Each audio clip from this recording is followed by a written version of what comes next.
So hello students, আশা কৰোঁ তোমালোকে সবে ভালে আছা। মই তোমালোকৰ সৌৰভ স্যাৰ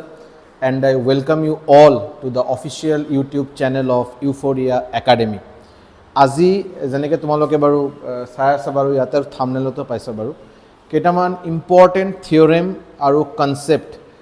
আমাৰ জিঅ'মেট্ৰি লৈ মই আহিছোঁ বাৰু।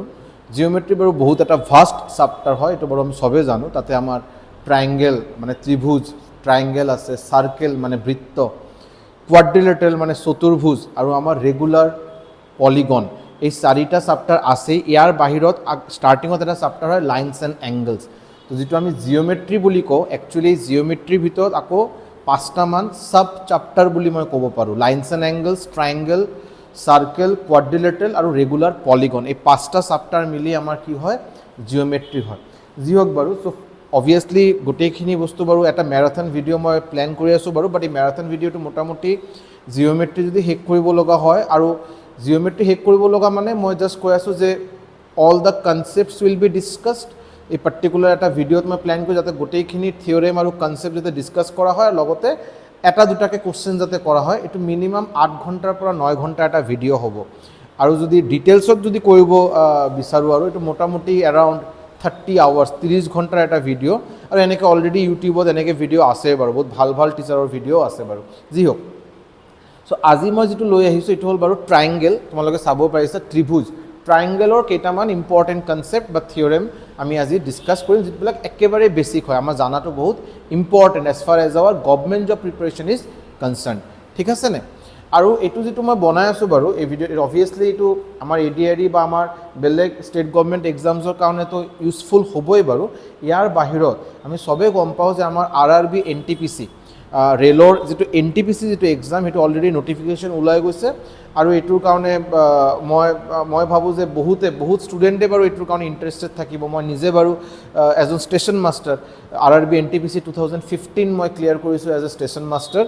অল আছামৰ মোৰ ৰেংক আছিল 4th আছিল। যি হওক বাৰু, চ' মই ভাবোঁ যে জিঅ'মেট্ৰি, অকল জিঅ'মেট্ৰি নহয় বাৰু, এডভান্স মেথছ, তাতে জিঅ'মেট্ৰি, মেনচুৰেশ্যন, কোঅৰ্ডিনেট জিঅ'মেট্ৰি,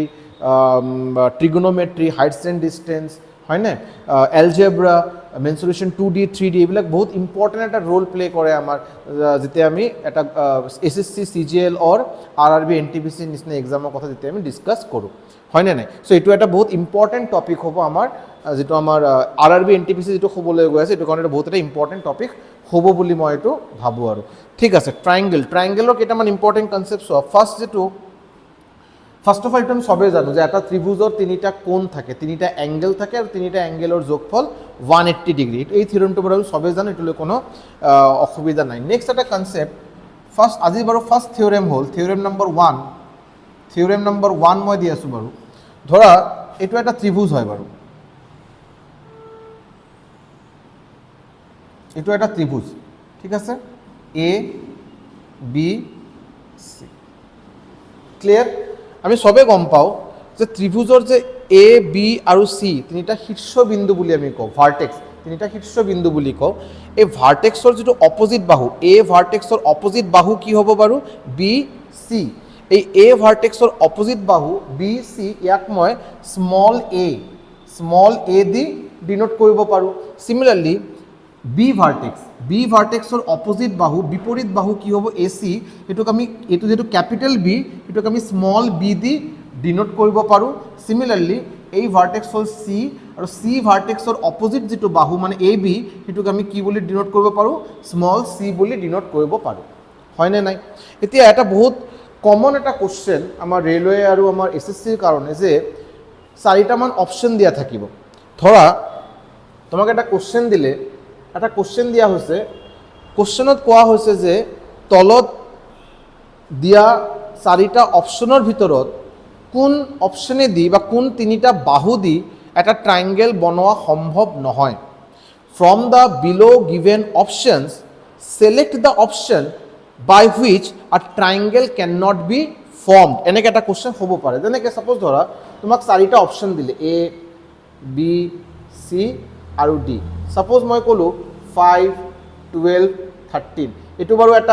বাৰু 3টা বাহুৰ মাপ দিলে, 5 সেণ্টিমিটাৰ 12 সেণ্টিমিটাৰ আৰু 13 সেণ্টিমিটাৰ বুলি ধৰা তিনিটা বাহুৰ মাপ দিয়া হৈছে তো আমাক সুধিলে যে এইটো দি কিবা এটা ট্ৰাইংগেল বনোৱা সম্ভৱ হ'বনে নাই নেক্সট সাপোজ তোমাক দিলে 2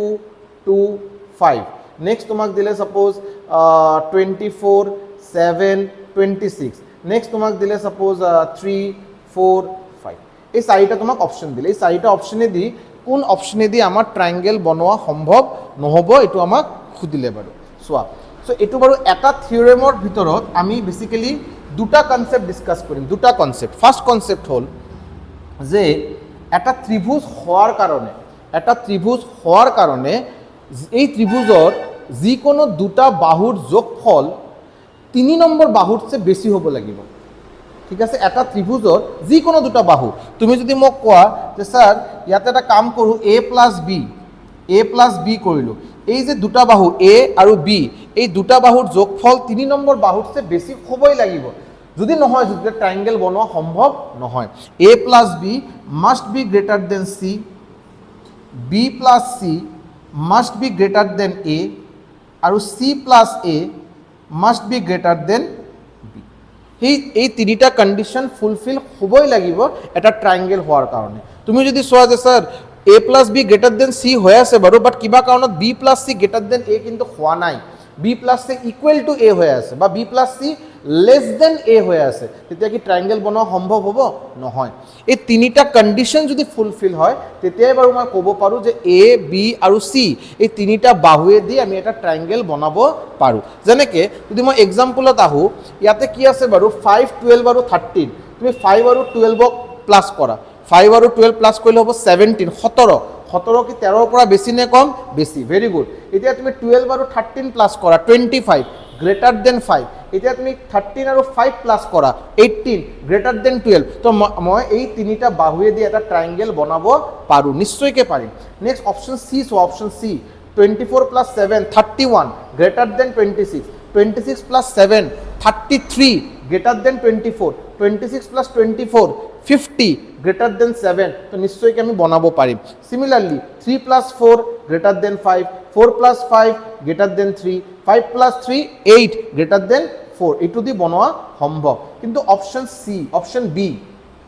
বি অপশ্যনটো অলপ চোৱা বি অপশ্যনত কি হৈ আছে বাৰু 5 plus 2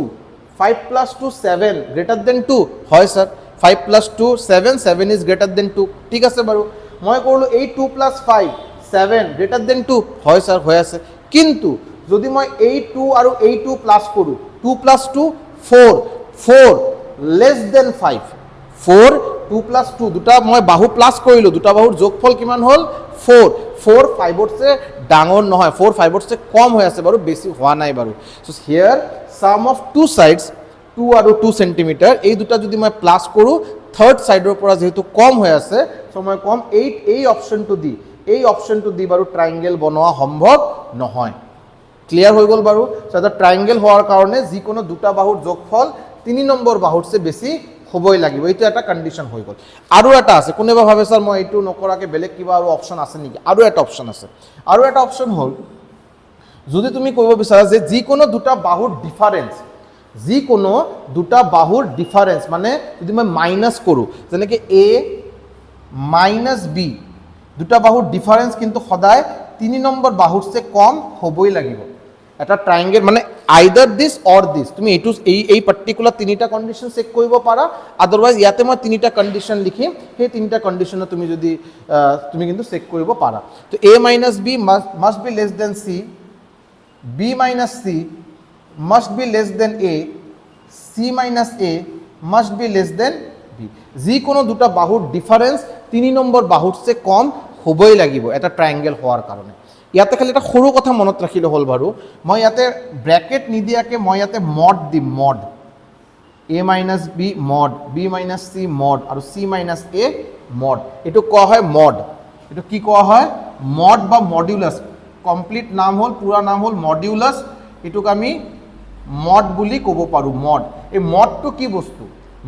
মড মানে বাৰু এটা মেচিন বুলি ভাবা এই মড যে মই মড লিখিছো মডক এটা মেচিন বুলি ভাবা কেনেকৈ মেচিন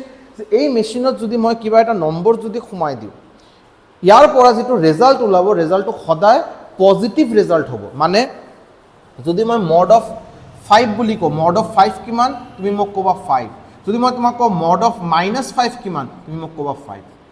মডৰ ভিতৰত পজিটিভ নম্বৰ হওক বা নেগেটিভ নম্বৰ হওক, রেজাল্টটো কিন্তু সদায় কিন্তু আমাক মডে পজিটিভে দিব। সো ইয়াতে মড দিয়াৰ কাৰণটো কি, বিকজ এ আৰু বি, তুমি কি গম পাৱা নেকি যে এ আৰু বিৰ ভিতৰত কোনটো ডাঙৰ কোনটো সৰু? আমি গম নাপাওঁ, এইটো জাষ্ট ফৰ্মুলাহে লিখিছোঁ। হ'বই পাৰে এ ইজ গ্ৰেটাৰ দেন বি, তেতিয়া অবভিয়াছলি এ ধৰা 24 সেণ্টিমিটাৰ, বি ধৰা 7 সেণ্টিমিটাৰ, 24 - 7 কৰিলে মই এটা পজিটিভ ভেলু পাম। কিবা কাৰণত এ যিটো আছে সেইটো মই এটা এক মই 7 বুলি ভাবিলোঁ আৰু বিক মই 24 বুলি ভাবিলোঁ, তো 7 - 24 কৰিলে এটা নেগেটিভ ভেলু পাই আছোঁ। তো এইটো যদি মই মাইনাছ কৰোঁ, মড নিদিয়াকৈ মাইনাছ কৰোঁ, মই এটা নেগেটিভ ভেলু পাম। এটা নেগেটিভ ভেলু সদায় এটা ট্ৰাইংগেলৰ বেলেগ থাৰ্ড যিটো ছাইড আছে, 3 নম্বৰ যিটো বাহু আছে, ইয়াৰ পৰাতো কম হ'ব। এইটো আকৌ নতুনকৈ আকৌ থিয়ৰেম বনোৱাৰ কি মানে কি ইয়াতে প্ৰয়োজন থাকিল, ঠিক আছে? চ' ইয়াৰ পৰা যাতে ভেলু এটা মই পজিটিভ ভেলু পাওঁ, ইয়াৰ পৰা এই দুটা বাহুৰ ডিফাৰেঞ্চটো ওলোৱাৰ পিছত যাতে মই এটা পজিটিভ ভেলু পাওঁ, সেইটোৰ কাৰণে কিন্তু ইয়াতে মড দিয়াটো জৰুৰী, মড দিয়াটো ইম্পৰ্টেণ্ট। মড দিয়াৰ পিছত যিটো মই পজিটিভ দুটা নম্বৰৰ ডিফাৰেঞ্চ মানে তোমাক মই কৈ আছোঁ 12 আৰু 5ৰ ডিফাৰেঞ্চ কিমান, তুমি ক'বা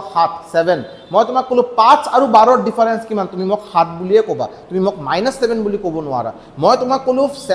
12 - 5 ৰেজাল্টটো লিখা, তুমি ক'বা +7। মই তোমাক ক'লোঁ 5 - 12 লিখা, তুমি ক'বা -7। মই তোমাক মাইনাছ বুলি যেতিয়া ক'ম, ছাবট্ৰেক্ট বুলি যেতিয়া ক'ম, তেতিয়া তুমি মাইনাছ কৰা। মই তোমাক ডিফাৰেঞ্চ যেতিয়া ওলাব ক'ম, ডিফাৰেঞ্চৰ ভেলুটো ওলোৱা, ডিফাৰেঞ্চ ভেলু সদায় কিন্তু পজিটিভেই হ'ব। 5 আৰু 12ৰ ডিফাৰেঞ্চ 7 হ'ব, 12 আৰু 5ৰ ডিফাৰেঞ্চো 7 হ'ব, ঠিক আছে? চ' ইয়াতে মডৰ যিটো ভেলু হ'ব, the difference between any two sides of a triangle, এটা ত্ৰিভুজৰ যিকোনো দুটা বাহুৰ ডিফাৰেঞ্চ সদায় 3 নম্বৰ বাহুতছে কম হ'বই লাগিব। আইদাৰ দিছ, তুমি যদি বিচাৰা এই 3টা কণ্ডিশ্যন এপ্লাই কৰি চেক কৰিব পাৰা যে এই অপশ্যন কেইটা দি কোন অপশ্যনেদি ট্ৰাইংগেল নহয়। আদাৰৱাইজ তুমি এই 3টা অপশ্যনো দি চেক কৰিব পাৰা। তুমি দুটা অপশ্যনক দুটা বাহু লৈ ডিফাৰেঞ্চ কৰিবা, ডিফাৰেঞ্চ কৰি চেক কৰিবা যে 3 নম্বৰ বাহুতছে কম হৈ আছে নাই। কম যদি নহয়, যদি কিবা কাৰণত সমান হৈ গ'ল, ইকুৱেল টু হৈ গ'ল বা ডাঙৰ হৈ গ'ল, দুটা বাহুৰ ডিফাৰেঞ্চ 3 নম্বৰ বাহুতছে বেছি হৈ গ'ল বা সমান হৈ গ'ল, তেতিয়া কিন্তু ত্ৰিভুজ বনোৱাটো সম্ভৱ নহ'ব। আশা কৰোঁ এই থিয়ৰেম নম্বৰ 1, আজিৰ ক্লাছত থিয়ৰেম নম্বৰ 1টো ক্লিয়াৰ হৈছে বুলি মই আশা কৰোঁ। এতিয়া নেক্সট থিয়ৰেমত আহা, নেক্সট থিয়ৰেমত, ঠিক আছে? মোৰ বাৰু স্মাৰ্ট বৰ্ড নাই, নৰ্মেল যিটো ক্লাছত যিটো মই white board marker board use কৰোঁ, সেইটো দি মই ইউটিউবৰ ভিডিঅ' বনাই আছোঁ। আজিৰ দিনত বাৰু আমাৰ অসমত ধুনীয়াকৈ বহুত ইউটিউব চেনেল আছে বাৰু, আৰু চবেই মই আজিকালি চাওঁ চবেই বাৰু স্মাৰ্ট বৰ্ডে ইউজ কৰে। মই আজিলৈকে বাৰু এফৰ্ড কৰিব পৰা নাই। নিশ্চয়কৈ যদি আগন্তুক দিনক যদি বস্তুখিনি যদি তোমালোকৰ মৰম, তোমালোকৰ ছাপোৰ্ট বুলি মই ক'ম বাৰু, যদি আৰু বস্তুখিনি চেনেলখিনি যদি গ্ৰ' কৰে, নিশ্চয়কৈ বহুত সোনকালে তেতিয়া এটা স্মাৰ্ট বৰ্ডো এৰেঞ্জ কৰা হ'ব। আৰু তেতিয়া বাৰু মই অলপ বস্তুখিনি অলপ ভালকৈ ছফিষ্টিকেটেডভাৱে অলপ বস্তুখিনি এৰেঞ্জ কৰিব পাৰিম বুলি আশা কৰিছোঁ। বাট ফৰ টাইম বিং হ'ব পাৰে বাৰু মাৰ্কাৰ বৰ্ড, হ'ব পাৰে বাৰু এটা নৰ্মেল ছেটআপ, এইটো বাৰু এটা ট্ৰাইপডত মোৰ নিজৰ মোবাইলখিনি লগাই মই ভিডিঅ' বনাই আছোঁ। মই নিজেই বাৰু ভিডিঅ' কণ্টেণ্ট ক্ৰিয়েটাৰ, মই ভিডিঅ' বনাই আছোঁ। মই এডিটিং তোমালোকে চোৱা বাৰু, বেছি এডিটিং কৰিব নাজানো বাৰু, অলপ চলপ যিমানখিনি এডিটিং ভলিউমটো বঢ়াব লাগে, ফিল্টাৰ লগাব লাগে, এইবিলাক অলপহে জানো, বেছি নাজানো বাৰু। আজিৰ দিনত মই অকলে বস্তুখিনি কৰি আছোঁ। লাহে ধীৰে যদি বস্তুখিনি গ্ৰ' কৰে, নিশ্চয়কৈ তোমালোকৰ সুবিধাৰ বাবে নিশ্চয়কৈ বস্তুখিনি আৰু ভালকৈ এৰেঞ্জ কৰিব পাৰিম বুলি আশা ৰাখিছোঁ। চ' ফৰ টাইম বিং বস্তুখিনি চাই থাকা। কোৱালিটি কেতিয়াও কম্প্ৰমাইজ নহয়, সেইটো মই ক'ব পাৰোঁ। The quality of the content that you will be receiving from my end, that will be of supreme quality and you may have no doubt about this. মোৰ ফালৰ পৰা যিটো তোমালোকে কণ্টেণ্ট কোৱালিটি পাবা, যি ধৰণৰ কুৱেশ্যনছ পাবা, যি ধৰণৰ যেনেকৈ বস্তুখিনি যিটো এটা SSC বা ৰেলৱে এক্সাম বা আমাৰ ষ্টেট গভৰ্ণমেণ্ট এক্সাম ক্ৰেক কৰাৰ কাৰণে যি ধৰণৰ ষ্টেণ্ডাৰ্ড অফ প্ৰিপাৰেশ্যন হ'ব লাগে, সেইটোলৈ কেতিয়া কম্প্ৰমাইজ নকৰোঁ। সেইটোলৈ তোমালোকে নিশ্চিন্ত থাকা। আৰু যিসকলে মোক যোৱা 1 বছৰ, 1.5 বছৰ, 2 বছৰৰ পৰা ফ'ল' কৰিছে, নিশ্চয়কৈ গম পায় যে সৌৰভ ছাৰ কেনেধৰণৰ পঢ়ায় আৰু কি ধৰণৰ কণ্টেণ্ট দিয়াটো পচন্দ কৰে আৰু। চ' আশা কৰোঁ সেইটোলৈ কেতিয়াও কম্প্ৰমাইজ নকৰোঁ। বাট দ্য ইনফ্ৰাষ্ট্ৰাকচাৰ ৱাইজ নিশ্চয়কৈ বহুত ইম্প্ৰুভমেণ্টৰ প্ৰয়োজন আছে, আৰু এইটো লাহে ধীৰে বস্তুখিনি কৰিব পাৰিম বুলি ময়ো আশাবাদী আৰু, ঠিক আছে? Coming to theorem number 2, Coming to theorem number 2. চোৱা এটা বস্তু চোৱা আমি গম পাওঁ আমাৰ ত্ৰিভুজ ভালকৈ অলপ চোৱা বাৰু শুনি লোৱা বস্তুখিনি ত্ৰিভুজৰ বহুত টাইপছ অফ ট্ৰাইংগলছ আছে দিয়া বহুতকেইটা টাইপ হ'ব পাৰে যেনেকৈ মই যদি বাহুৰ কথা ভাবোঁ ছাইডছৰ কথা ভাবোঁ তেতিয়া এটা ত্ৰিভুজৰ যদি তিনিটা বাহু যদি সমান হয় এইটোক আমি ইকুইলেটাৰেল ট্ৰাইংগল সমবাহু ত্ৰিভুজ বুলি কওঁ যদি এটা ত্ৰিভুজৰ যিকোনো দুটা বাহু সমান তেতিয়া মই এইটো সমদ্বিবাহু আইচোচেলেছ ট্ৰাইংগল বুলি কওঁ যদি এটা ত্ৰিভুজৰ তিনিটা বাহু মাপ বেলেগ বেলেগ বাৰু এটা বাহুৰ লগত আৰু এটা বাহুৰ ভেলুটো বাৰু মেটচ কৰা নাই বেলেগ বেলেগ দ্য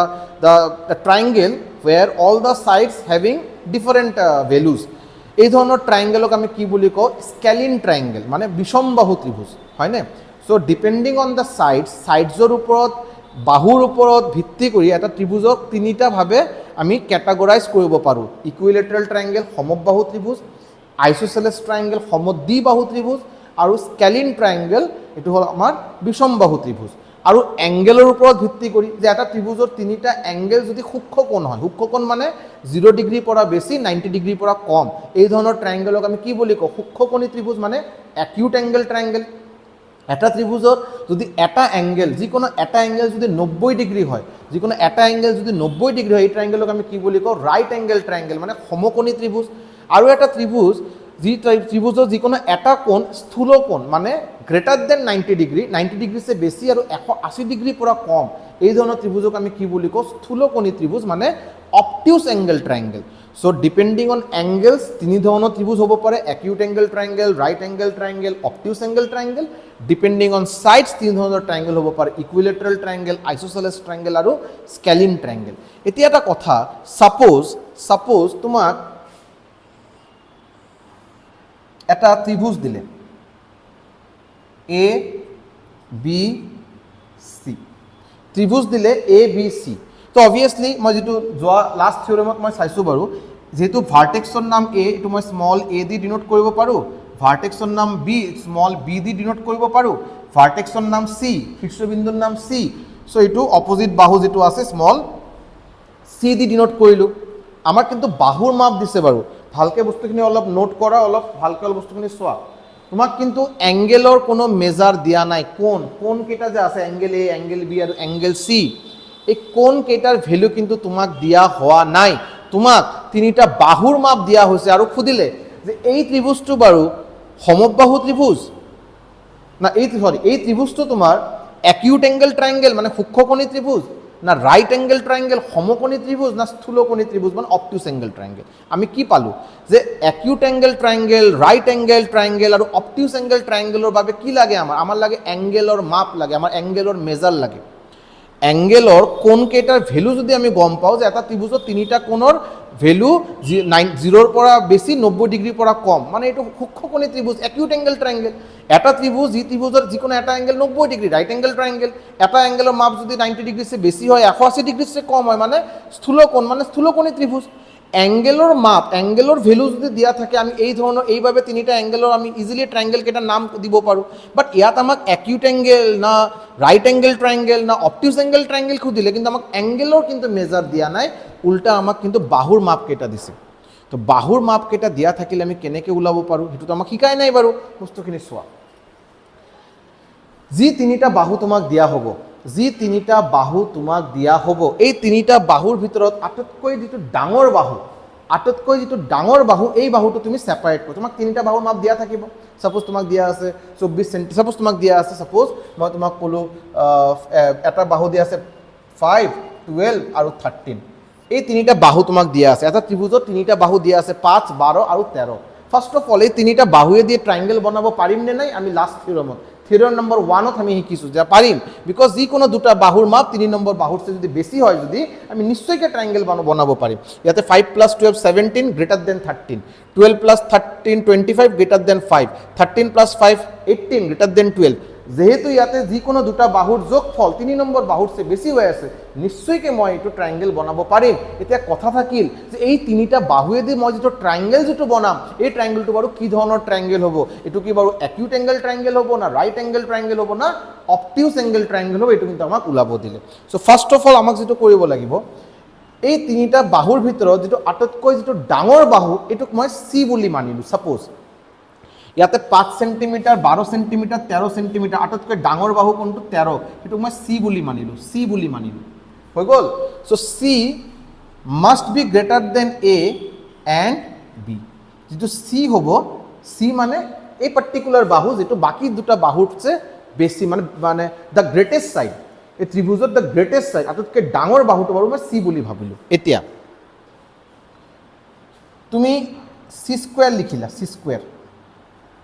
যিটো ডাঙৰ বাহু এইটো স্কুৱেৰ কৰিলা আৰু বাকী যি দুটা বাহু থাকিল এ আৰু বি এই দুটা বাহুত তুমি স্কুৱেৰ কৰিলা বৰ্গ কৰিলা আৰু যোগফল প্লাছ কৰিলা বাকী দুটা বাহুৰ স্কুৱেৰ কৰি প্লাছ কৰিলে হ'ল দুটা বাহুৰ বৰ্গ কৰি যোগ কৰিলে হ'ল হৈ গ'ল আকৌ মই লিখিলোঁ বস্তুটো চি স্কুৱেৰ ইয়াতে লিখিলোঁ এ স্কুৱেৰ প্লাছ বি স্কুৱেৰ আকৌ এবাৰ লিখিলোঁ চি স্কুৱেৰ আশা কৰোঁ চাব পাৰিছা বাৰু এ স্কুৱেৰ প্লাছ বি স্কুৱেৰ এতিয়া চোৱা যদি ভালকৈ অলপ বস্তুখিনি চাই লোৱা যদি চি স্কুৱেৰ যিটো চি স্কুৱেৰৰ value A square plus B স্কুৱেৰতছে যদি বেছি হয় যদি চি স্কুৱেৰৰ value A square plus B স্কুৱেৰতছে বেছি এই ধৰণৰ এই ট্ৰাইংগেলটো বাৰু কি ধৰণৰ ট্ৰাইংগেল হ'ব অবটিউজ এংগেল ট্ৰাইংগেল মানে স্থূলকোণী ত্ৰিভুজ যি ত্ৰিভুজৰ এটা কোণ 90 ডিগ্ৰীতছে বেছি এইটো হ'ল অবটিউজ এংগেল ট্ৰাইংগেল যদি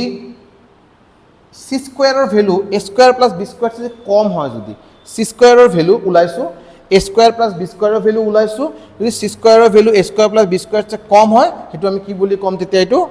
একিউট এংগেল ট্ৰাইংগেল এইটো আমি কি বুলি ক'ম একিউট এংগেল ট্ৰাইংগেল ক্লিয়াৰ এইটো যদি A square plus B square equal to C square হয় এইটোক আমি কি বুলি ক'ম যদি ৰাইট এংগেল ট্ৰাইংগেল যদি চি স্কুৱেৰৰ ভেলু এ স্কুৱেৰ বেছি হয় অবটিউজ যদি কম হয় একিউট যদি সমান হয় তেতিয়া ৰাইট এংগেল ট্ৰাইংগেল ঠিক আছে অ'কে এতিয়া এইটো বাৰু তোমালোকে চবেই জানা এইটো এটা ৰাইট এংগেল ট্ৰাইংগল মই অলপ চেঞ্জ কৰি দিলোঁ নহ'লে এটা কাম কৰা ইয়াত মই 14 দি দিলোঁ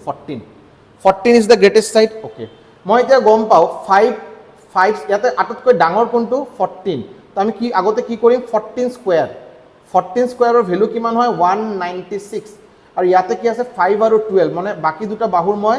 স্কুৱেৰ কৰি যোগ কৰিম 5 স্কুৱেৰ কিমান 25 12 স্কুৱেৰ কিমান 144 প্লাছ কৰিলে কিমান হ'ব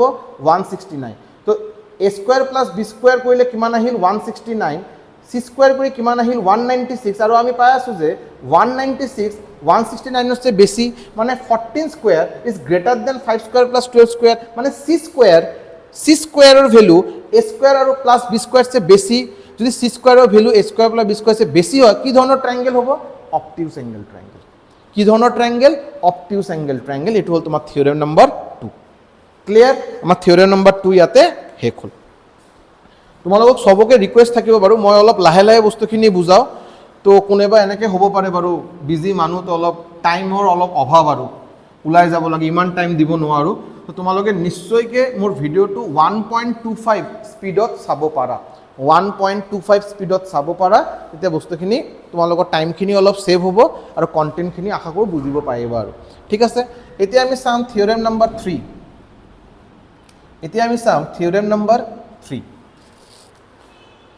অ'কে চোৱা আমি এৰিয়া অফ আ ট্ৰাইংগেল যদি ওলাব দিয়ে first of all area of a triangle যদি ওলাব দিয়ে তোমালোকে গম পোৱা বাৰু যদি এটা ৰাইট এংগেল ট্ৰাইংগেল হয় এটা সমকোণী ত্ৰিভুজ এইটো হ'ল 90 ডিগ্ৰী অলপ ডাঙৰকৈ কৰোঁ নহয় নহ'লে আকৌ দেখাত অসুবিধা হ'ব পাৰে যদি এটা ৰাইট এংগেল ট্ৰাইংগেল হয় এইটো 90 ডিগ্ৰী এ বি চি তো এইটোক আমি 90 ডিগ্ৰীৰ যিটো বিপৰীত বাহু এইটোক আমি কি বুলি কওঁ এচি অতিভুজ বুলি ক'ম এটা সমকোণী ত্ৰিভুজ এটা সমকোণৰ যিটো বিপৰীত বাহু এইটোক আমি অতিভুজ বা হাইপটেনিউজ বুলি কওঁ এইটো আমাৰ হৈ গ'ল হাইপটেনিউজ বা অতিভুজ মই এইচ দি ডিনোট কৰিলোঁ তলত বি চি এইটোক মই বেছ বুলি ক'লোঁ বেছ ভূমি আৰু এইটোক মই পাৰপেণ্ডিকুলাৰ বুলি ক'ব পাৰোঁ লম্ব পাৰপেণ্ডিকুলাৰ পি দি ডিনোট কৰিলোঁ আমাক যদি এই ত্ৰিভুজৰ যদি এৰিয়া ওলাব দিয়ে ক্ষেত্ৰফল যদি ওলাব দিয়ে এৰিয়া তো ফৰ্মুলা কি হ'ব হাফ ইনটু বেছ ইনটু হাইট আমি এইটো চবে কিন্তু গম পাওঁ হয় না নাই এটা ত্ৰিভুজৰ যদি সমকোণী যদি ত্ৰিভুজ হয় আমি বেছ আৰু হাইট আমি যদি গম পাওঁ বেছ আৰু মানে ভূমি আৰু লম্ব যদি গম পাওঁ হাফ ইনটু বেছ ইনটু হাইট কৰিলে কিন্তু আমি কি পাই যাম আমি এৰিয়া পাই যাম এটা আমি চবে গম পাওঁ নেক্সট হিৰন্স ফৰ্মুলা আমি গম পাওঁ হিৰন্স ফৰ্মুলা কি কোৱা হৈছে ধৰা এইটো এটা ট্ৰায়াঙ্গেল এ বি চি তো এইটোক আমি স্মল এ দি ডিনোট কৰিম এইটো বি দি ডিনোট কৰিম এইটো চি দি ডিনোট কৰিম হয়নে নাই এতিয়া আমাক এই ত্ৰিভুজৰ এৰিয়া ওলাব দিলে ইয়াতে তোমাক ভূমি বা লম্বৰ কোনো বেলেগকৈ কোনো তোমাক মেজাৰ দিয়া হোৱা নাই তোমাক এই ত্ৰিভুজৰ তিনিটা বাহুৰ মাপ দিয়া আছে আৰু তোমাক কি ওলাব দিছে তোমাক ক্ষেত্ৰফল এৰিয়া ওলাব দিছে তো আমাৰ হিৰন্স ফৰ্মুলা বুলি এটা আমি শিকিছিলোঁ হিৰন্স ফৰ্মুলা যদি কোনোবা যদি এইবিলাক বস্তু যদি শিকা নাই আৰামছে বস্তুখিনি নোট কৰি লোৱা কোনো অসুবিধা নাই কমেণ্ট ছেকশ্যনত কিবা যদি স্পেচিফিক কিবা ৰিকুৱেষ্ট থাকে কোনো পাৰ্টিকুলাৰ টপিক লৈ কোনো চাপ্টাৰ লৈ নিশ্চয়কৈ কিন্তু মোক ক'ব পাৰা মই নিশ্চয়কৈ ট্ৰাই কৰিম যাতে বস্তুখিনি মই বনাব পাৰোঁ ঠিক আছে হিৰন্স ফৰ্মুলা কি আছে হিৰন্স ফৰ্মুলা হিচাপে তোমাক আগত ওলাব লাগিব এছৰ ভেলু এছৰ ভেলুটো কি এছৰ ভেলুটো কেনেকৈ ওলোৱা যায় তিনিটা বাহুৰ যোগফল A plus B plus C by 2 এতিয়া কথা হ'ল ছাৰ আপুনি এছ ক'ৰ পৰা আনিলে আপোনাৰ নাম সৌৰভ এইকাৰণে কি এছ আনিলে নেকি নহয় বাৰু এছ মানে হয় সেমি পেৰিমিটাৰ এছ মানে হয় সেমি পেৰিমিটাৰ পেৰিমিটাৰ মানে কি পেৰিমিটাৰ মানে পৰিসীমা বা পৰিধি এটা ত্ৰিভুজৰ পৰিসীমা বা পৰিধি যদি ওলাব দিয়ে কেনেকৈ ওলাম বাৰু আমাক যদি এই ত্ৰিভুজৰ এ বি চি তিনিটা বাহুৰ মাপ দিয়া আছে আৰু তোমাক যদি কয় এই ত্ৰিভুজত তুমি পৰিসীমা ওলোৱা বা পৰিধি ওলোৱা কেনেকৈ ওলাবা একো নাই বাৰু তিনিটা বাহুৰ যোগফল তুমি এই ত্ৰিভুজত তোমাক পৰিসীমা বা পেৰিমিটাৰ যদি ওলাব দিয়ে তুমি কি কৰিবা এ প্লাছ বি প্লাছ চি তিনিটা বাহুৰ যোগফল কৰাৰ লগে লগে তুমি কি পাই যাবা পেৰিমিটাৰ পাই যাবা সেমি পেৰিমিটাৰ মানে পেৰিমিটাৰৰ আধা এইকাৰণে A plus B plus C by 2 দি ডিভাইড কৰাৰ লগে লগে বস্তুখিনি কি হৈ যায় আধা হৈ যায় এতিয়া আমাক যদি এৰিয়া ওলাব লাগে এৰিয়া ওলোৱাৰ ফৰ্মুলা কি আছিল according to Heron's formula area ওলোৱাৰ ফৰ্মুলা এই যে এছৰ ভেলু পালোঁ এছ আহি গ'ল ইয়াতে into s minus a into s minus b into s minus c হৈ গ'ল এইটো দি আমি ধুনীয়াকৈ আমি কি ওলাব পাৰিম আমি এৰিয়া ওলাব পাৰিম কিন্তু কথা হ'ল আমি যেতিয়া থিয়ৰম আমি কিন্তু থিয়ৰম এতিয়া ডিছকাছ কৰাই নাই বাৰু এইবিলাক বস্তু মই প্ৰিজিউম কৰিছোঁ মই ভাবি লৈছোঁ যে তোমালোকে নিশ্চয়কৈ এইবিলাক বস্তু গম পোৱা যদি গম নোপোৱা যদি কিবা অসুবিধা আছে বা কনফিউজন আছে বা বস্তুখিনি শিকিছিলা বা ভালকৈ এটা ঠাইত নোট কৰা হোৱা নাই ধুনীয়াকৈ বস্তুখিনি নোট কৰি লোৱা বহুত ইম্পৰ্টেণ্ট বস্তু এতিয়া মই তোমাক ক'লোঁ যে আমাক এটা ত্ৰিভুজৰ এৰিয়া ওলাব দিছে এইটো কোৱা হয় এই থিয়ৰেমৰ নাম হ'ল এই থিয়ৰেমৰ কি নাম হয় গম পোৱা নে এই থিয়ৰেম যিটো মই তোমাক ক'ম এইটো কোৱা হয় সাইন এংগেল এৰিয়া কনসেপ্ট এই থিয়ৰেমটোৰ নাম হ'ব সাইন এংগেল এৰিয়া কনসেপ্ট মানে তোমাক কি দিয়া হৈছে ত্ৰিভুজ দিয়া আছে এ বি চি দিয়া আছে তোমাক সিৰ ভেলু দিয়া আছে বিৰ ভেলু দিয়া আছে এৰ ভেলু তোমাক দিয়া নাই তোমাক তিনিটা বাহুৰ যদি তোমাক ভেলু দিয়া থাকে তেতিয়া তুমি ধুনীয়াকৈ হিৰন্স ফৰ্মুলা ইউজ কৰি এৰিয়া ওলাব পাৰিবা ক্ষেত্ৰফল ওলাব পাৰিবা তোমাক তিনিটা বাহুৰ মাপ দিয়া নাই তোমাক দুটা বাহুৰ ভেলু দিয়া হৈছে 3 নম্বৰ বাহুত তোমাৰ মেজাৰ কোনো দিয়া নাই ইনষ্টেড এইটো নিদিয়াকৈ তোমাক কি দিলে তোমাক যি দুটা বাহুৰ মাপ দিয়া আছে এই দুটা বাহুৰ মাজত থকা যিটো কোণ সিৰ ভেলু দিয়া আছে বিৰ ভেলু দিয়া আছে এই দুটা বাহুৰ মাজত থকা যিটো কোণ এই এংগেলৰ ভেলুটো তোমাক দিয়া আছে এই এংগেলৰ ভেলুটো তোমাক দিয়া আছে তোমাক এই ভেলুৰ এই যে সাইড এই পাৰ্টিকুলাৰ বাহুৰ মাপ তোমাক দিয়া নাই নিদিয়াকৈ যি দুটা বাহুৰ মাপ দিয়া আছে দুটা বাহুৰ মাজত থকা এংগেল ইনক্লুডেড এংগেল বুলি কয় ইনক্লুডেড মানে এই দুটা বাহুৰ মাজত থকা এংগেলটো হ'ব লাগিব সেইটোৰ মাপ তোমাক কিন্তু দিয়া আছে এতিয়া তুমি কেনেকৈ এৰিয়া ওলাব পাৰা সেইটো কিন্তু এৰিয়া আমি ওলাব পাৰোঁ এৰিয়াৰ ফৰ্মুলা হ'ব ইয়াতে এৰিয়াৰ ফৰ্মুলা হ'ব হাফ ইনটু যি দুটা বাহু দিয়া আছে বাহুক দুটা মাল্টিপ্লাই কৰা পূৰণ কৰা half into B C into sine theta half into B C into sine theta ঠিক আছে বা তুমি ইমান মাল্টিপ্লাই দিয়াৰতো প্ৰয়োজন নাই তুমি ডাইৰেক্ট লিখা half B C into sine theta দুটা বাহুৰ হাফ পূৰণ বি পূৰণ চি ইনটু সাইন থিটা সাইনৰ ভেলু কেইটা অলপ ট্ৰিগনমেট্ৰিত আমি এইটো অলপ ডিটেইলছত শিকিম বাৰু বাট বেছিক কেইটামান ভেলু আশা কৰোঁ তোমালোকে চবেই জানা যেনেকৈ মই তোমাক যদি কওঁ সাইন 0 ডিগ্ৰী কিমান ক'বা 0, সাইন 30 ডিগ্ৰী কিমান তুমি মোক ক'বা half,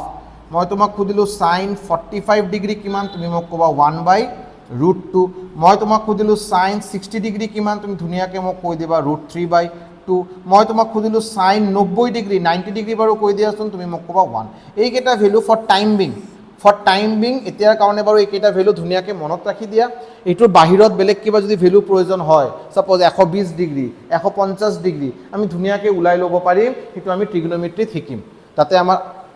Assam state transport corporation ASTC এটা ধুনীয়াকৈ ফৰ্মুলা আছে, আমি ধুনীয়াকৈ ফৰ্মুলাখিনি শিকিম। তাৰপিছত 90 ডিগ্ৰীৰ এতিয়া আমি ইয়াতে 90 ডিগ্ৰীলৈকে শিকিছোঁ, 90 ডিগ্ৰীৰ ওপৰত যদি কিবা ভেলুৰ প্ৰয়োজন হয় 120 150 আমি ধুনীয়াকৈ ওলাই ল'ব পাৰিম, কোনো অসুবিধা নহ'ব বাৰু। ঠিক আছে, ফৰ টাইমিং এইকেইটা ভেলু শিকি ল'লে হ'ল। এতিয়া ছাপ'জ তোমাক দিয়া হৈছে এই বি ভেলু, এই যে এচি তোমাক মাপ দিয়া আছে, ছাপ'জ কিবা এটা তোমাক মাপ দিলে, ছাপ'জ তোমাক দিয়া হ'ল ছাপ'জ 8 চেণ্টিমিটাৰ, এইটো তোমাক দিয়া আছে 6 চেণ্টিমিটাৰ, এই এংগেলটো তোমাক দিয়া আছে 45 ডিগ্ৰী, ওলাব দিলে তোমাৰ ট্ৰাইংগেলৰ এৰিয়া, তুমি কি কৰিবা half into 8 into 6 into sine 45, half into 8 into 6 into sine 45, sine 45ৰ ভেলু কিমান 1/√2, বহাই দিয়া কেলকুলেশ্যন কৰা, সেইটোৱে তোমাৰ এনচাৰ। এইটো তোমাৰ হৈ গ'ল theorem number 3 sine angle area concept, এইটো তোমাৰ হ'ল theorem number 3 sine angle area concept. হৈ গ'ল, ক্লিয়াৰ হৈ গ'ল। লাহেকিনে বস্তুখিনি যদি হৈ যোৱা আৰু বস্তুখিনি পজ কৰা ভিডিঅ'টো লিখি লোৱা, ইয়াৰ পিছত তুমি নেক্সট থিওৰেমত যোৱা। পটককৈ একদম জাষ্ট অকল চাই গ'লে নহ'ব, এইটো বাৰু GS ক্লাছ নহয়, এইটো বাৰু GS ক্লাছ নহয় যে মই এটা ক্লাছত তোমালোকক মষ্ট ইম্পৰ্টেণ্ট আসাম GK বুলি কৈ দিম, বা আজিকালিতো এনেকৈও থাম্বনেইল ওলাই আছে কি যিসকল কোশ্চেন তোমালোকে এক্সামত পাবা, আহাচোন অলপ চাই লওঁ। মানে আমি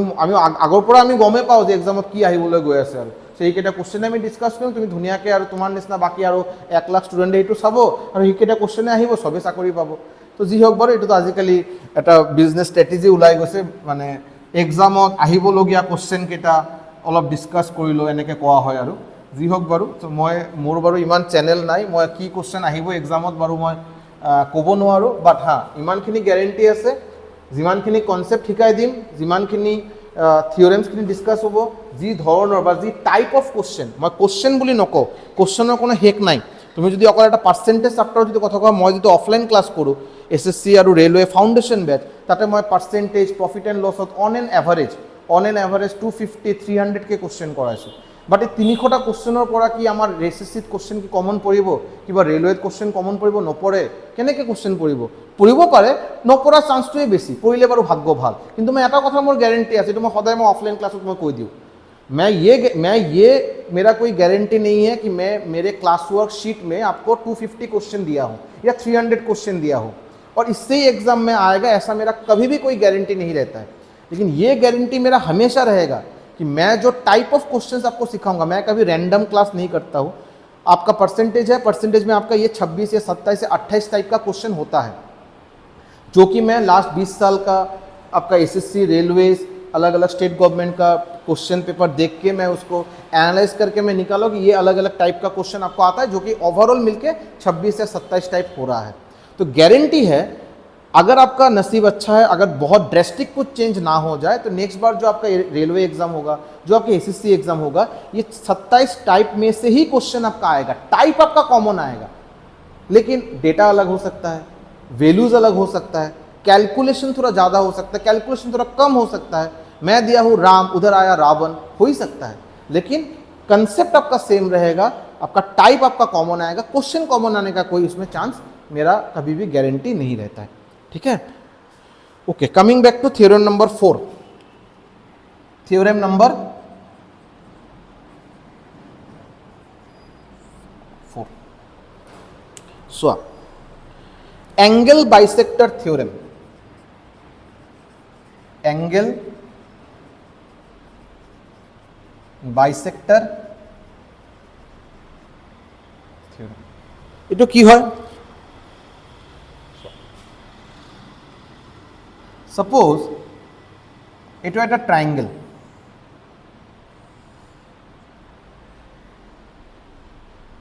এ বি সি, এটা ত্রিভুজ। এই ত্রিভুজত মই এটা এংগেল বাইসেক্টর কাক কোৱা হয়? এটা এনে ধৰণৰ লাইন মই ড্ৰ কৰিলোঁ এই ভাৰ্টেক্সৰ পৰা এই শীৰ্ষবিন্দুৰ পৰা মই এনেকৈ এটা ষ্ট্ৰেট লাইন ড্ৰ কৰিলোঁ যি লাইনটো আহি বি চি বাহু ডি পইণ্টত মিট কৰিলে এই ডি কিন্তু বাৰু মই এবাৰো কোৱা নাই মিড পইণ্ট বুলি বা মিডিল পইণ্ট বুলি নহয় এইটো ৰেণ্ডম ডিটো বাৰু ইয়াতো হ'ব পাৰে বা কি বাট মেইন কথা হ'ল ইয়াতে এই এংগেল আৰু এই এংগেলটো ইকুৱেল হ'ব মানে এই যে এ ডি যিটো লাইন মই ড্ৰ কৰিলোঁ এই লাইনটোৱে এংগেল এক সমান দুই ভাগত ভাগ কৰিলে মানে এংগেলক বাইসেক্ট কৰিলে বাইসেক্ট কৰা মানে দুটা সমান ভাগত ডিভাইড কৰা সো এটো হ'ল এডি হ'ল এটা এংগেল বাইসেক্টৰ যি লাইনে এংগেল এক দুটা সমান দুটা ভাগত ডিভাইড কৰিলে মানে যদি ধৰা সাপোজ এংগেল এ আছিল বাৰু 60 ডিগ্ৰী 60 ডিগ্ৰী এই লাইনটো ড্ৰ কৰাৰ লগে লগে এটো হৈ গ'ল 30 ডিগ্ৰী এটো হৈ গ'ল 30 ডিগ্ৰী ধৰা এটো আছিল বাৰু 80 ডিগ্ৰী 80 ডিগ্ৰী এটো হৈ গ'ল 40 ডিগ্ৰী এটো হৈ গ'ল 40 ডিগ্ৰী ক্লিয়াৰ এংগেল বাইসেক্টৰটো ক্লিয়াৰ হৈ গ'ল এতিয়া এংগেল বাইসেক্টৰ থিওৰেমে কি কয় এংগেল বাইসেক্টৰৰ is a angle bisector AD এটোৰ বিপৰীত সাইডত দুটা বাহু আছে ত্ৰিভুজৰ দুটা বাহু আমি দেখা পাওঁ কি এটা হ'ল এবি আৰু এটা হ'ল এসি এই এংগেল বাইসেক্টৰৰ বিপৰীত সাইডত দুটা ত্ৰিভুজৰ বাহু আছে এই দুটা বাহুৰ অনুপাত মানে ratio AB by AC AB by AC equal to এই এংগেল বাইসেক্টৰে আহি বিসি বাহু ডি পইণ্টত কাট কৰিলে এই যে এংগেল বাইসেক্টৰ এডি এটো আহি বিসি বাহু কোন পইণ্টত কাট কৰিলে ডি পইণ্টত কাট কৰিলে তো ডি পইণ্টত কাট কৰিলে মই ক'ব পাৰোঁ যে এই লাইনক দুটা ভাগ কৰা হ'ল এটা হ'ল বিডি এটা হ'ল সিডি ঠিক আছে সো মই আগত কি লিখিছোঁ ওপৰত লিখিছোঁ এবি বাই এসি তো এবিৰ সাইডত কোন পাৰ্টটো আছে বিডি আছে এবিৰ সাইডত কোন ভাগটো আছে বিডি সো ইয়াতে হ'ব ইকুৱেল টু বিডি বাই এই সিডি বিডি বাই এটো অকল এংগেল বাইসেক্টৰ যদি হয় তেতিয়াই হ'ব বাৰু এতিয়া এংগেল বাইসেক্টৰ ঠাইত মই বেলেগ কিবা এটা লাইন ড্ৰ কৰিলোঁ মই এ ভাৰ্টেক্সৰ পৰা মই এটা লম্ব ড্ৰ কৰিলোঁ মই এ ভাৰ্টেক্সৰ পৰা মই এটা মধ্যমা মিডিয়ান ড্ৰ কৰিলোঁ তেতিয়া কিন্তু এই পাৰ্টিকুলাৰ থিওৰেম কিন্তু কাম নিদিব বাৰু এটো অকল এংগেল বাইসেক্টৰৰ কাৰণে থিওৰেম এই কাৰণতে এংগেল বাইসেক্টৰ থিওৰেম বুলি কোৱা হৈছে এংগেল বাইসেক্টৰ যদি হয় এংগেল বাইসেক্টৰৰ বিপৰীত সাইডত যি দুটা বাহু আছে ত্ৰিভুজৰ যি দুটা বাহু আছে এই দুটা বাহুৰ অনুপাত আৰু এংগেল বাইসেক্টৰে আহি এই লাইনক এই যে পাৰ্টিকুলাৰ এই যে বিসি লাইনক যি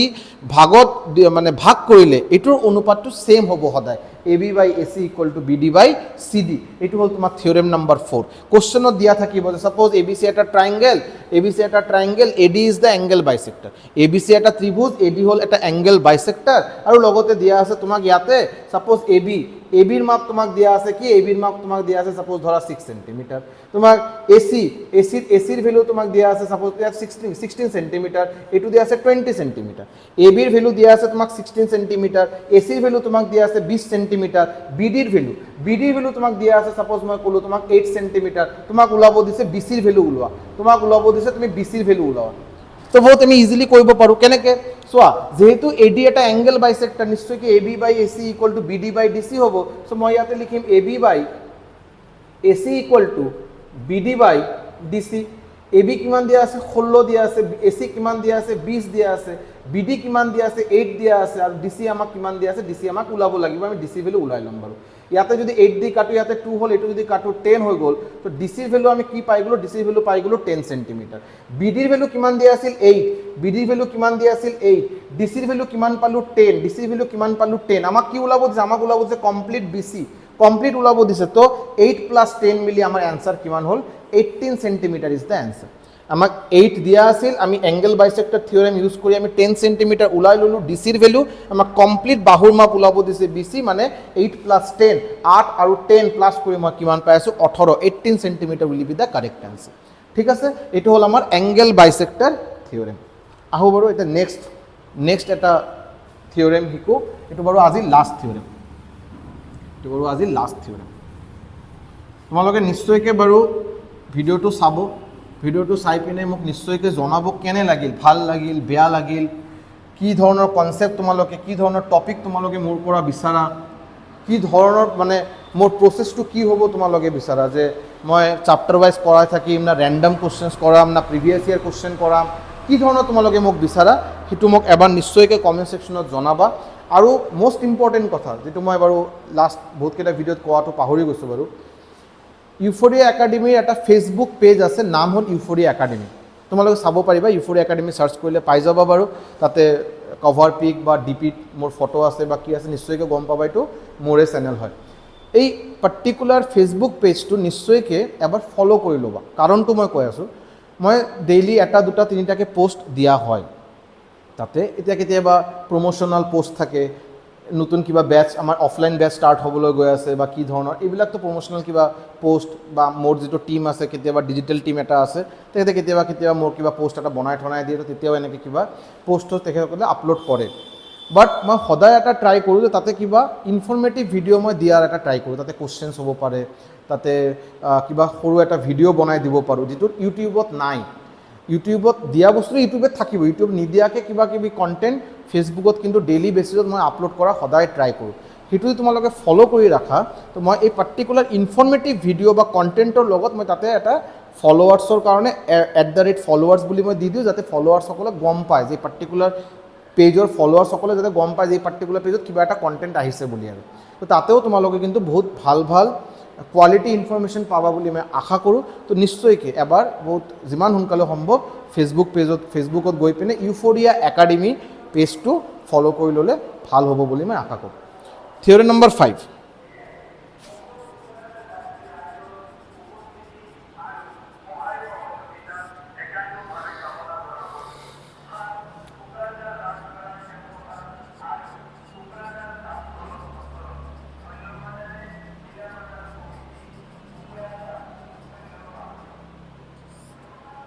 এইটো হ'ল এপলনিয়াছ থিয়ৰেম। এইটো হ'ল কি? এপলনিয়াছ থিয়ৰেম। এপলনিয়াছ থিয়ৰেমে কি কয় অলপ চোৱা।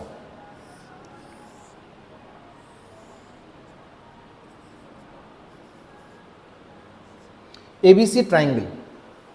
ABC triangle. এতিয়া মই এটা মিডিয়ান ড্ৰ কৰিলোঁ। মিডিয়ান, এডিটো কি হয়? এডিটো এটা মিডিয়ান হয়। কি হয়? মিডিয়ান। মিডিয়ান মানে কি হয় গম পোৱা নে? মিডিয়ান মানে হ'ল মধ্যমা। মিডিয়ান মানে হ'ল মধ্যমা।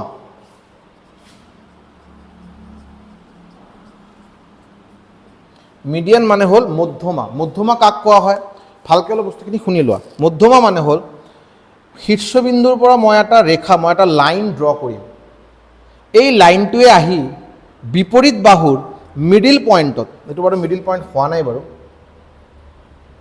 বিপৰীত বাহুৰ মিডিল পইণ্টত আহি বাৰু কাট কৰিব। শীৰ্ষবিন্দুৰ পৰা মই এটা লাইন ড্ৰ কৰিলোঁ, যি লাইনটোৱে আহি বিপৰীত বাহুৰ মিডিল পইণ্টত আহি কি কৰিব? কাট কৰিব। এই ধৰণৰ লাইনক এডি, ইয়াতে এডি হ'ল আমাৰ মধ্যমা। মই ইয়াৰ পৰা মই বি ই ড্ৰ কৰিব। ই যদি মিডিল পইণ্ট হয়, বি ই তেতিয়া মই মধ্যমা বুলি ক'ম। ইয়াতে মই চি এফ ড্ৰ কৰিব পাৰোঁ। এফ যদি মিডিল পইণ্ট হয়, এ বিৰ যদি মিডিল পইণ্ট হয়, তো চি এফক মই কি বুলি ক'ম? মিডিয়ান বা মধ্যমা। ক্লিয়াৰ? চ' এপলনিয়াছ থিয়ৰেম কিন্তু অকল মিডিয়ানৰ কাৰণে কিন্তু এপ্লিকেবল। এইটো এংগল বাইচেক্টাৰ বা কিবা লম্বৰ কাৰণে কিন্তু এপ্লিকেবল নহয়, এইটো অকল মিডিয়ানৰ কাৰণে এপ্লিকেবল। এপলনিয়াছ থিয়ৰেমে কি কৈছে অলপ চোৱা। According to Apollonius theorem, A D square, যিটো মধ্যমা আছে, মধ্যমাৰ স্কুৱেৰ, ঠিক আছে, প্লাছ যি বাহুৰ ওপৰত মধ্যমাটো আহি কাট কৰিলে, এই বাহুৰ দুটা ভাগ হৈ গ'ল, এটা হ'ল বি ডি, এটা হ'ল চি ডি। আৰু এই বি ডি আৰু চি ডি ইকুৱেল হ'বনে নাই, সমান হ'বনে নাই? নিশ্চয় হ'ব। কিয়? বিকজ এই ডিটো বাৰু মিডিল পইণ্ট। যেহেতু এ ডি মধ্যমা, তো নিশ্চয় ডি তোমাৰ মিডিল পইণ্ট। কিহৰ মিডিল পইণ্ট? বি চিৰ মিডিল পইণ্ট। তো বি চি যদি মিডিল পইণ্ট হয়, নিশ্চয় বি ডি আৰু ডি চি ইকুৱেল হ'ব। চ' এ ডি স্কুৱেৰ, এই মধ্যমাৰ স্কুৱেৰ প্লাছ এই বি ডি অৰ ডি চিৰ ভিতৰত যিকোনো এটাৰ স্কুৱেৰ, যিকোনো এটা, বিকজ দুটাইতো সমান। তুমি বি ডি স্কুৱেৰো লিখিব পাৰা, তুমি ডি চি স্কুৱেৰো লিখিব পাৰা, কথা একে। মই লিখিলোঁ D C square equal to, এতিয়া মধ্যমাৰ বিপৰীত ছাইডত, অপজিট ছাইডত যি দুটা ত্ৰিভুজৰ বাহু আছে, এই দুটা বাহুৰ স্কুৱেৰ কৰি যোগফল, মানে A B square plus AC square. ভালকৈ অলপ বস্তুখিনি বুজাত ট্ৰাই কৰা। মধ্যমা লেফ্ট হেণ্ড ছাইডত লিখিছোঁ মধ্যমা স্কোয়াৰ প্লাছ যি বাহুৰ ওপৰত আহিলে এই বাহুৰ দুটা খণ্ড হ'ল, দুটা সমান, এই BD আৰু DC দুটাই সমান, তো মই যিকোনো এটা লিখিব পাৰোঁ, প্লাছ DC স্কোয়াৰ লিখিলোঁ। তোমালোকে যদি ভাবা BD স্কোয়াৰো লিখিব পাৰা, ইকুৱেল টু এই মধ্যমাৰ বিপৰীত ছাইডত যি দুটা ত্ৰিভুজৰ বাহু আছে AB আৰু AC, সেইটোৰ দুটা স্কোয়াৰৰ সামেশ্যন AB square plus AC square, এইটো সমান হ'ব। লগত খালি মনত ৰাখিবা এইটোৰ আগত এটা 2 মাল্টিপ্লাই হ'ব, এটা 2 মাল্টিপ্লাই হ'ব, আৰু এইটো হ'ল তোমাৰ এপোলোনিয়াছ থিয়ৰেম। এইটো হ'ল তোমাৰ এপোলোনিয়াছ থিয়ৰেম। এপোলোনিয়াছ থিয়ৰেম হিচাপে সেইটো কিন্তু এই এটা পাৰ্টিকুলাৰ ফৰ্মুলা আমাৰ মনত ৰখা কিন্তু ইম্পৰ্টেণ্ট আছে। কোৱেশ্যনত হ'ব পাৰে যে তোমাক দুটা বাহুৰ মাপ দিলে, তোমাক তিনিটা বাহুৰ মাপ দিয়া আছে, তোমাক তিনিটা বাহুৰ মাপ তোমাক দিয়া আছে। এতিয়া AD মিডিয়ানৰ ভেলু তোমাক ওলাব দিলে, বস্তুখিনি অলপ ভাবা, অলপ বুজাৰ ট্ৰাই কৰা, ভিজুৱেলাইজ কৰা। তিনিটা বাহুৰ মাপ তোমাক দিয়া আছে, মিডিয়ানৰ মাপ ADৰ মাপ তোমাক ওলাব দিছে, ঠিক আছে। তো এই দুটা বাহুৰ মাপ তোমাক দিয়া আছে, ৰাইট হেণ্ড ছাইডত বহাই দিলা। এই BC বাহুৰ মাপ দিয়া আছে, তো BC বাহুৰ ছাপোজ তোমাক দিয়া আছে 10 চেণ্টিমিটাৰ, তো BCৰ আধা কিমান হ'ব, BD 5 চেণ্টিমিটাৰ, 5 চেণ্টিমিটাৰ, তুমি ইয়াতে ধুনীয়াকৈ 5 চেণ্টিমিটাৰ লিখিলা। তোমাক এইটোৰ ভেলু 5 চেণ্টিমিটাৰ গম পাই গ'লা, এই দুটাৰ ভেলু অলৰেডি দিয়া আছে, কি বাকী থাকিল, ADৰ ভেলু ফৰ্মুলাত বহাই দিয়া, কেলকুলেশ্যন কৰা, আৰামছে ADৰ ভেলু ওলাই যাব। ADৰ ভেলুটো তোমাক ওলাব দিছে, মিডিয়ানৰ ভেলু ওলাব দিছে, ধুনীয়াকৈ এপোলোনিয়াছ থিয়ৰেমৰ ফৰ্মুলা বহাই পিনে আৰামছে তিনিটা বাহুৰ মাপ যদি দিয়া থাকে, আমি মিডিয়ানৰ মেজাৰটো আমি কিন্তু ধুনীয়াকৈ ওলাব পাৰিম, ঠিক আছে। চ' আজি এই থিয়ৰেম 5টা থিয়ৰেমে থাকক। চাওঁ বাৰু তোমালোকে কেনেকৈ ফিডবেক দিয়া, নিশ্চয়কৈ এবাৰ ফিডবেকক মোক জনাবা কেনে লাগিল। যদি ভাল লাগে মই এই ধৰণৰ ভিডিঅ' আকৌ বনাই আছোঁ বাৰু। লাষ্ট কেইদিনৰ পৰা ভিডিঅ' কণ্টিনিউ আহি আছে, শ্বৰ্টছ দি আছোঁ, ভিডিঅ' দি আছোঁ। আশা কৰিছোঁ এইবাৰ মই কণ্টিনিউ কৰিব পাৰিম বুলি মই আশা কৰিছোঁ। যেনে তেনে বস্তুখিনি ডিউটি মিলাই, অফলাইন ক্লাছ মিলাই কৰাৰ ট্ৰাই কৰি আছোঁ। নিশ্চয়কৈ তোমালোকে জনাবা, তোমালোকে যদি ছাপোৰ্ট কৰা অলপ মটিভেশ্যন পাম, আৰু মোৰ কাৰণে প্ৰয়োজন। অবভিয়াছলি আগতো বহুত বছৰ ইউটিউবত ক্লাছ কৰিছোঁ, ভাল চেনেলৰ লগত জড়িত আছিলোঁ, গোটেইখিনি ঠিক আছে বাৰু। বাট এইটো এটা নতুন ষ্টাৰ্ট, নতুন বিগিনিং। ইউফৰিয়া একাডেমি কোনেও চিনি নাপায়, বহুত কম মানুহে আজিৰ দিনত চিনি পায়। চ' তোমালোকে যদি ছাপোৰ্ট কৰা, তোমালোকে যদি মটিভেট কৰা, আৰু মটিভেট ছাপোৰ্ট মানে মই আননেচেচাৰিলি বা চিম্পেথি কোৱা নাই বাৰু। যদি ভিডিঅ' ভাল লাগে, কণ্টেণ্ট যদি ভাল লাগে, বুজোৱা ষ্টাইল যদি ভাল লাগে, তেতিয়াহে ছাপোৰ্ট কৰিবা, নহ'লে ছাপোৰ্ট কৰাৰ কোনো প্ৰশ্নই নাই। উল্টা তুমি ডিছলাইক কৰা, মোৰ কোনো আপত্তি নাই। ভিডিঅ'ক লাইক কৰিবই লাগিব, শ্বেয়াৰ কৰিবই লাগিব, ছাবস্ক্ৰাইব কৰিবই লাগিব, সেইটো বাৰু কোনো মেণ্ডেটৰী নহয়। সৌৰভ ছাৰে ভাল আছে, মানুহজনক ভাল লাগে, বা এই পাৰ্চনেল ফেভাৰৰ কোনো প্ৰয়োজন নাই বাৰু। যদি কণ্টেণ্ট ভাল লাগে তেতিয়াহে বাৰু মই ৰিকুৱেষ্ট কৰিম লাইক, শ্বেয়াৰ আৰু ছাবস্ক্ৰাইবৰ কাৰণে। যদি ভাল নালাগে, যদি বিন্দাছ ডিছলাইক ঠকিয়ে কৈ দিক্কত নেই, ঠিক আছে। Thank you so' much. বহুত সোনকালে নতুন ভিডিঅ' লৈ আহিম। Thank you so' much.